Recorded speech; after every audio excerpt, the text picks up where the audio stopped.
Malachi, donc commence ainsi. Je vous aime, dit Adonai, et c'est le seul prophète à ma connaissance, sauf erreur de ma part, qui commence comme ça. Il y a bien Jérémie, hein, où l'Éternel lui dit, je t'ai choisi, je te connais depuis le ventre de ta mère. Mais sinon, les autres prophètes, c'est toujours qui commencent en disant, écoute, ou va, écoute ma parole, ou tu n'as pas écouté. Mais Malachi, en hébreu, qui signifie mon messager, l'Éternel commence ainsi pour parler à son peuple, je vous aime. C'est important parce qu'il marque premièrement son amour, chose la plus importante parce que tout ce qu'il fait, tout ce qu'il a fait et tout ce qu'il fera pour nous, c'est uniquement par amour. Pourquoi est-il venu s'incarner dans le corps d'un homme? Pour nous racheter, c'est par amour. Et tout ce qu'il fait pour nous, c'est de l'amour. Et Paul nous dit dans 1 Corinthiens 13, ainsi ces trois choses demeurent, la foi, l'espérance et l'amour. Mais la plus importante de ces choses, c'est l'amour. Pourquoi? Parce que l'amour, il ne s'agit pas d'un amour humain, mais de l'amour de Dieu. C'est l'essence même de qui est Dieu. Et quand Dieu nous dit je vous aime, c'est l'essence même de qui il est et qu'il veut nous manifester avant toute chose. Il veut qu'on sache qu'il nous aime. Si vous poursuivez un petit peu de la lecture dans les chapitres de Malachie, vous apercevrez que, eh bien, il fait des remontrances à son peuple parce qu'ils se sont éloignés. Mais avant de faire des remontrances, il leur dit qu'il les aime. Alors, on a parlé ce matin de l'importance de la parole, de la signature. Au chapitre 2, pardon, il leur dit, voici encore une chose que vous faites. Vous couvrez l'autel d'Adonai de larmes, de pleurs, de gémissements, car il ne regarde plus l'offrande, ni ne la reçoit avec faveur. Et vous demandez pourquoi cela? Car Adonai est témoin envers toi et la femme de ta jeunesse, envers qui tu as été infidèle, bien qu'elle soit ta compagne, ta femme par alliance, et ne les a-t-il pas fait une chair afin d'avoir une parenté spirituelle? C'est une semence de Dieu. C'est pourquoi prêtez attention à votre esprit et ne soyez pas infidèles envers la femme de votre jeunesse, car je hais le divorce, dit Adonai, Dieu d'Israël, et celui qui couvre son vêtement de violence, dit Adonai Tsevaroth. C'est pourquoi prêtez attention à votre esprit et ne soyez pas infidèles. Mais qui est la femme de la jeunesse du peuple d'Israël? Celle avec qui il a fait alliance.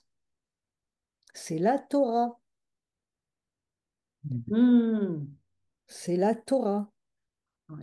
Et quand il dit ne les a-t-il pas fait une seule chair afin d'avoir une parenté spirituelle, ça nous renvoie à Éphésiens 5. Éphésiens 5, je vais le trouver. Éphésiens 5.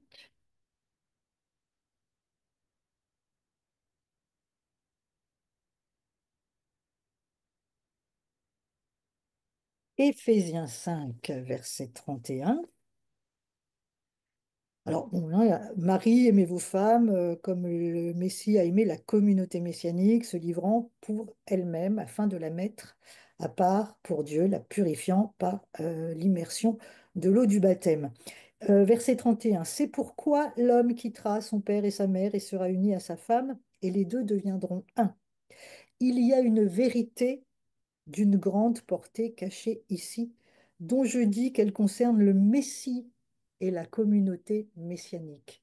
Parce que c'est ce qu'est en train d'expliquer euh, Malachi, enfin Adonai par la voix de Malachi au peuple d'Israël, dont nous faisons partie maintenant, puisque nous sommes greffés à l'olivier cultivé. Nous ne faisons plus qu'un, donc nous sommes Israël spirituel. La femme de ta jeunesse, quand il parle au peuple d'Israël, envers qui tu as été infidèle, bien qu'elle soit ta compagne, ta femme par alliance, il s'agit de la Torah. Il s'agit de la parole de Dieu, la source de vie, Mhm. le Messie, qu'ils n'ont pas évidemment encore reconnu. Ils n'ont pas été fidèles. Ce que je te reproche, dira Yeshua dans l'Apocalypse, c'est que tu as abandonné ton premier amour. Ton Oui. premier amour, c'est la parole avec qui tu as fait alliance. Il le dit hein, au chapitre 2, au verset 5, il dit mon alliance, il parle de Moïse, et il dit mon alliance avec lui était une alliance de vie et de paix, et je lui ai donné ces choses. C'était une alliance de crainte, il m'a crainte, il était dans la crainte de mon nom. La vraie Torah était dans sa bouche, et on ne trouvait aucune tromperie sur ses lèvres. Il marchait avec moi dans la paix et la droiture, et on détournait beaucoup de leurs péchés.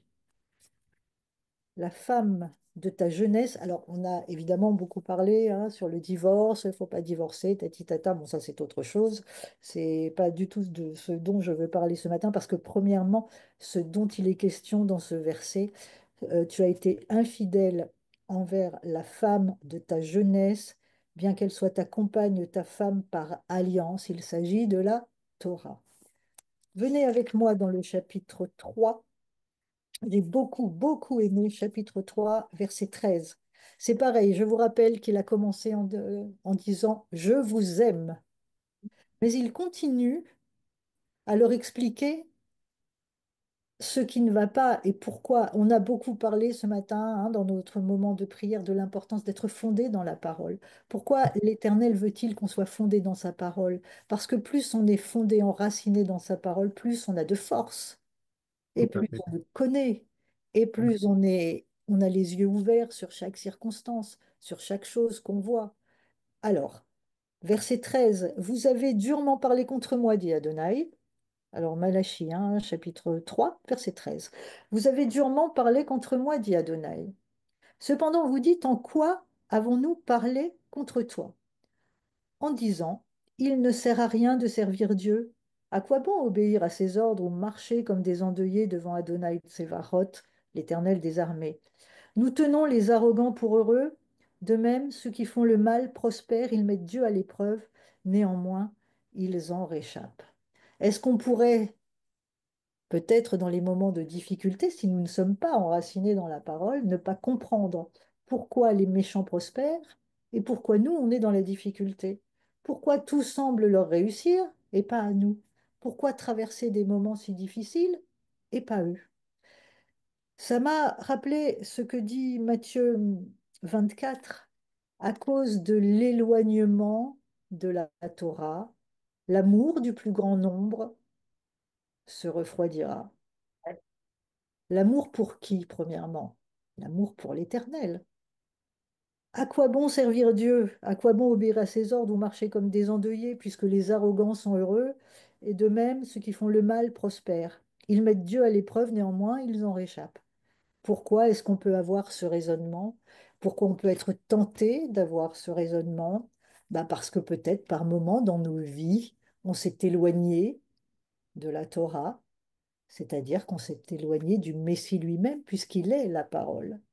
En nous éloignant de lui, en nous éloignant de la parole, on n'est plus réceptif, on n'est plus assez éveillé, on n'a plus le discernement et cette chose qui devrait être enracinée en nous, de comprendre, de savoir, d'attendre patiemment que les promesses s'accomplissent dans nos vies et de savoir que quoi qu'il arrive, l'Éternel est toujours à nos côtés. Alors ceux qui craignaient Adonai parlèrent ensemble. Ceux qui craignaient Adonai parlèrent ensemble. C'est-à-dire qu'ils se sont unis, ceux qui craignaient Adonai. Ceux qui craignaient Adonai, c'est ceux qui l'aimaient, ceux qui avaient une crainte respectueuse et une admiration pour Adonai, se sont mis à parler ensemble ou les uns l'un avec l'autre. Le mot parler, c'est dabar qui signifie qu'ils se sont mis à parler, ils se sont mis à déclarer, à converser, mais également à commander, à promettre, à avertir, à chanter ou encore à menacer. C'est intéressant parce que il est dit ensemble ou l'un à l'autre, à son compagnon, ils se sont mis à parler, ceux qui craignent Adonai, à leur ami, à leur compagnon, à un camarade, à un intime. C'est-à-dire, c'est ce qu'on a fait ce matin. On a échangé, Oui. on a parlé, on a Mm. déclaré la parole de Dieu, on a conversé, comme on le fait maintenant, on a commandé, parce que dans la prière, on commande au nom de Yeshua. On peut Oui, avertir ceux qui ont besoin et on avertit quand on parle ce qu'on est en oui. train de faire maintenant. On avertit vraiment, fondez-vous dans la parole. Fondez-vous dans la parole. On peut chanter aussi un chant nouveau à l'unisson avec l'Éternel. Et Adonai écouta et entendit. Un livre de souvenirs fut écrit en sa présence pour ceux qui craignaient Adonai et qui respectaient son nom. Et alors là, voici cette déclaration d'amour qui me touche tout particulièrement. Ils seront, alors, il parle de ceux qui craignent son nom, hein, et qui se sont mis à converser. Ils seront à moi, dit Adonai Tsevachoth, le jour où je constituerai mon trésor spécial. Nous sommes son trésor spécial.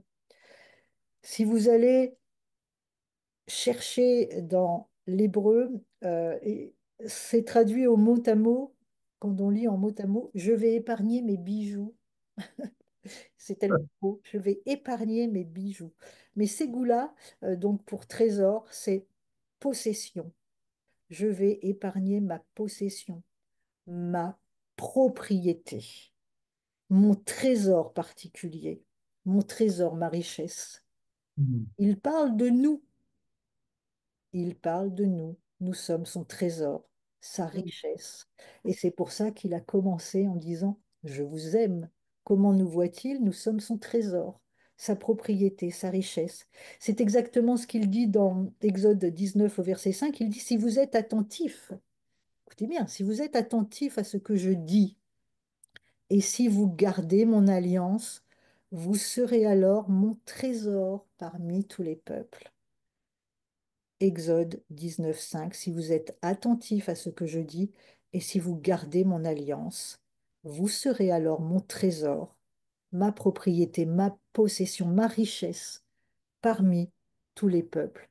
Je les épargnerai donc comme un homme épargne son fils qui le sert. Et de nouveau, vous verrez la différence entre les justes et les méchants, entre celui qui sert Dieu et celui qui ne le sert pas. Mm. Qu'est-ce que nous dit l'Éternel au travers de la bouche de Malachie? C'est ce que nous dit Jésus dans Matthieu 25, au verset 31.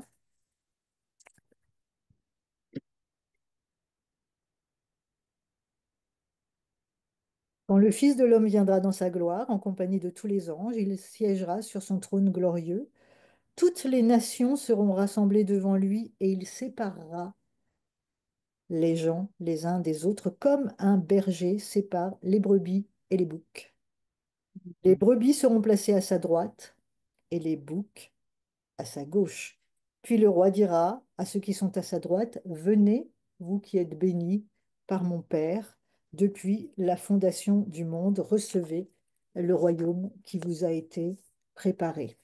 Car, revenons à Malachie, le jour vient, brûlant comme une fournaise, où tous les orgueilleux et ceux qui font le mal seront du chaume. Il répond, Adonai, aux critiques, aux gémissements de son peuple qui dit à quoi bon servir Dieu et à quoi bon obéir à ses heures, à ses ordres, puisque les méchants prospèrent et pas les justes. Alors il leur dit, le jour vient brûlant comme une fournaise, où tous les orgueilleux et ceux qui font le mal seront du chaume. Le jour vient qui les embrasera, dit Adonai Tsevachoth, et ne leur laissera ni branche ni racine. Mais pour vous qui craignez mon nom, pour vous qui êtes marqués, la marque de la croix sur votre front, le soleil de justice se lèvera avec la guérison sous ses ailes, et vous sortirez en bondissant comme des veaux libérés de l'étable. Vous piétinerez les méchants, et ils seront comme de la cendre sous la plante de vos pieds le jour où j'agirai, dit Adonai Tsevaroth. Et qu'est-ce qu'il dit? Souvenez-vous de la Torah de Moshe, mon serviteur, à qui j'ai ordonné à Horeb des lois et des ordonnances pour tout Israël. Souvenez-vous de la Torah de Moshe, mon serviteur. duquel il a dit au chapitre 2 au verset 5, mon alliance était avec lui, une alliance de vie et de paix. La vraie Torah était dans sa bouche et on ne trouvait aucune tromperie sur ses lèvres. Il marchait avec moi dans la paix et la droiture et en détournait beaucoup de leurs péchés. La Torah était dans sa bouche, la Torah de vérité était dans sa bouche, la vraie Torah était dans sa bouche, la parole révélée, et il en détournait par cette parole qui parlait beaucoup de leurs péchés. Et ça revient à ce que nous avons exprimé ce matin.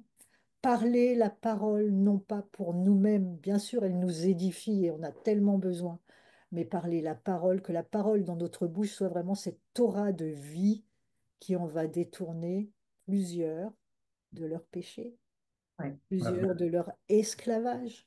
Ils sont des esclaves aux mains Oui. d'un maître très méchant, mais ce maître méchant a été vaincu Amen. par la croix, par le sang de Jésus. Cette marque que nous avons, nous, ses serviteurs, et Mm. nous sommes reconnus dans le monde spirituel parce que les anges voient aussi qui nous sommes.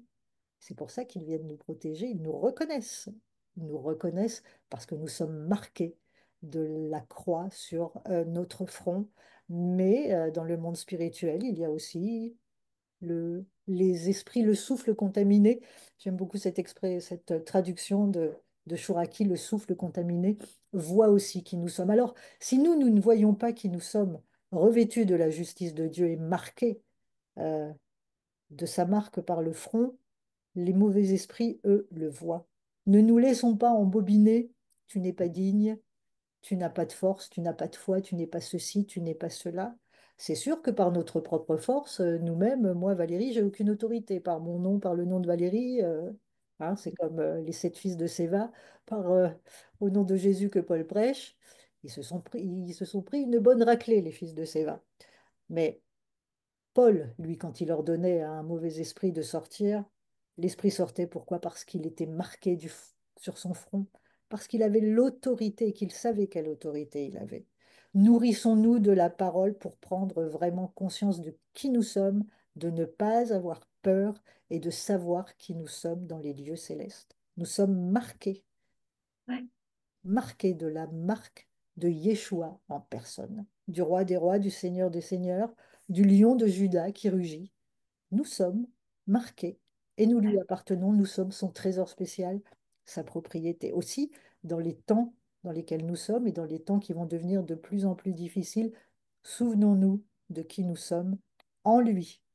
Pas nous, évidemment, hein, pas nous par nos mérites. Nous, on ne mérite rien. Tout n'est que grâce, tout n'est que son amour. Et encore une fois, souvenez-vous, toujours, dans chaque circonstance, je vous aime, dit Adonai. Je vous aime, dit Adonai. Je vous aime, dit Adonai. Retenez bien ça, quelles que soient les circonstances. Jamais il ne vous abandonnera, jamais il ne lâchera votre main, quelles que soient les circonstances dans lesquelles vous êtes.